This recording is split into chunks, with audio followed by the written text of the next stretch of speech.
Hi, and welcome to Sunday Night Stories with Mrs. Thomas. Today we're going to be reading a story that I find to be a lot of fun. It was one of my daughter's favorites when she was in the third grade. It's called Miss Smith Under the Ocean. It's written by Michael Garland, and it's about a group of students who are on a field trip. But no, this isn't the Magic School Bus. Michael wrote this to all the fish in the sea. Well, class, I hope you all enjoy today's trip to the aquarium, Miss Smith said to her students after they got off the bus at their destination. Much of the earth is covered by water, and it is home to all kinds of plant and animal life. Today, we are going to read from some wonderful stories that take place on the high seas, said Miss Smith, opening her book and starting to read. Zach really loved hearing his teacher, Miss Smith, read from her incredible storybook. Whenever she read from the book, the stories actually came alive.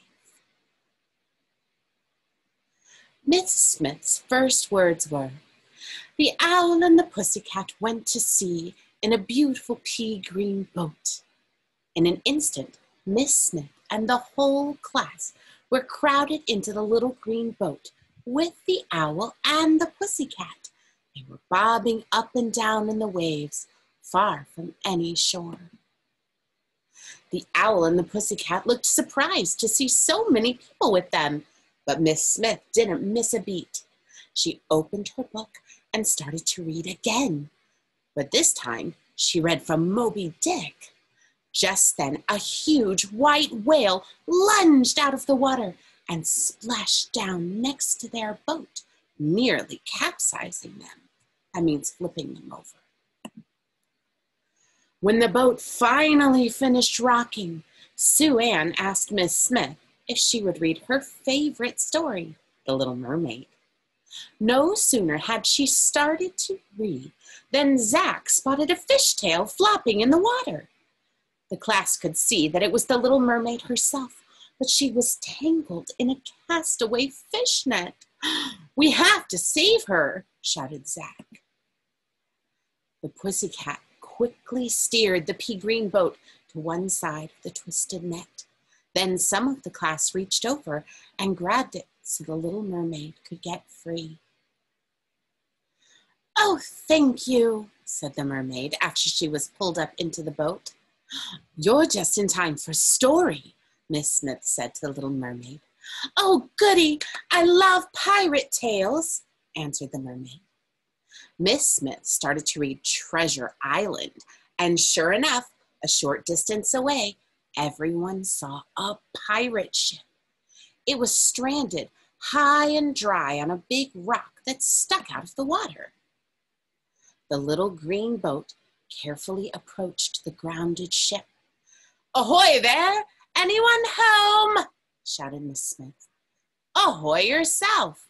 We're home all right, and we're stuck, too," said Captain Long John Silver as he leaned over the rail with the rest of his cranky crew of pirates. "Can we help?" Zach asked. Long John Silver replied, "Yes, you can. We were searching for the island where we buried our treasure when we ran aground. Can your mateys give a ride?" Without even waiting for an answer, the pirates climbed down from their ship and squeezed into the pea-green boat. "There's an island close by," said the Little Mermaid. "Maybe that's where you buried your treasure." So they headed there while Derek took the book and started to read from a story called Robinson Crusoe. When they reached the beach, a very happy man dressed in ragged clothes greeted them. "Am I glad to see you," said Robinson Crusoe. "I've been shipwrecked here for so long. It's very lonely." "Would you like to hear a story, Mr. Crusoe?" "Oh, would I ever," he said. Zach took the book and chose a story called Gulliver's Travels. As soon as he started reading, they could all hear a faint voice being carried by the wind. "Help me! Help me!" The voice was coming from a sailor named Gulliver. He was tied down to the ground by an army of tiny people called Lilliputians. "Shoo, shoo," said Miss Smith. The Lilliputians scattered, and Miss Smith and her class helped untie the man.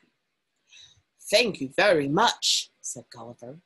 Then they noticed that the wind was picking up and blowing dark storms in their direction.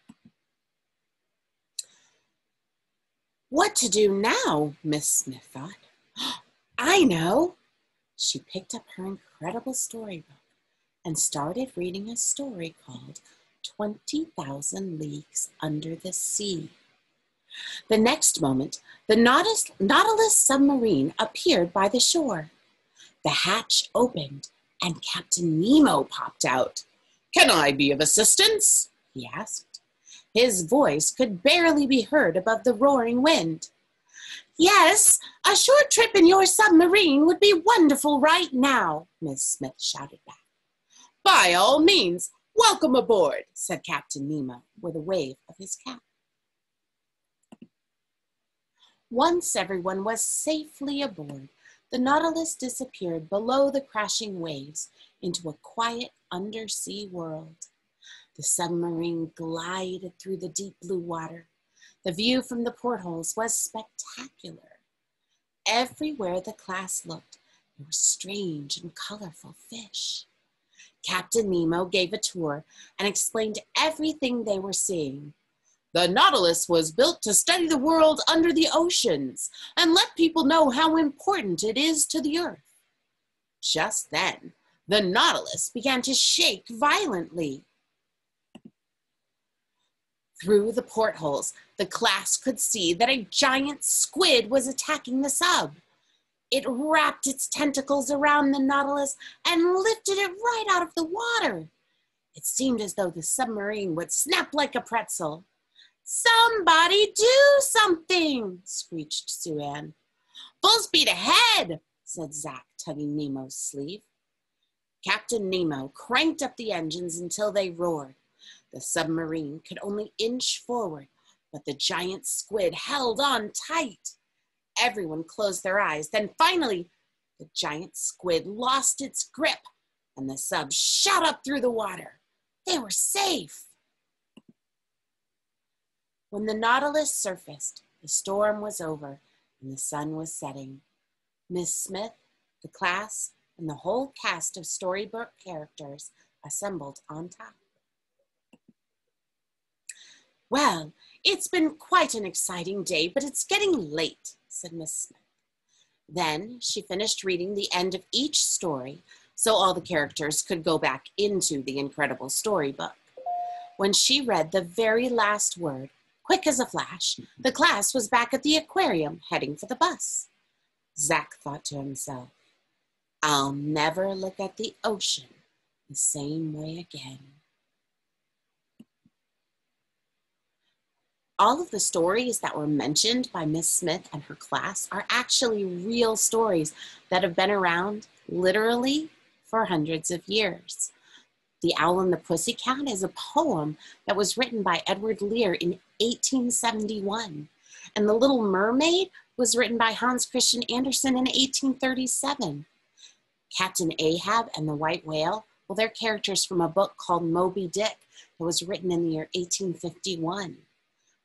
Captain Long John Silver and the Pirates and Robinson Crusoe, they're both high adventure stories. One was written in 1883 by Robert Louis Stevenson, and Daniel Defoe wrote Robinson Crusoe in the year 1719. That's 201 years ago? 17, 18, 19, no, 301 years ago. 1719, 1819, 19.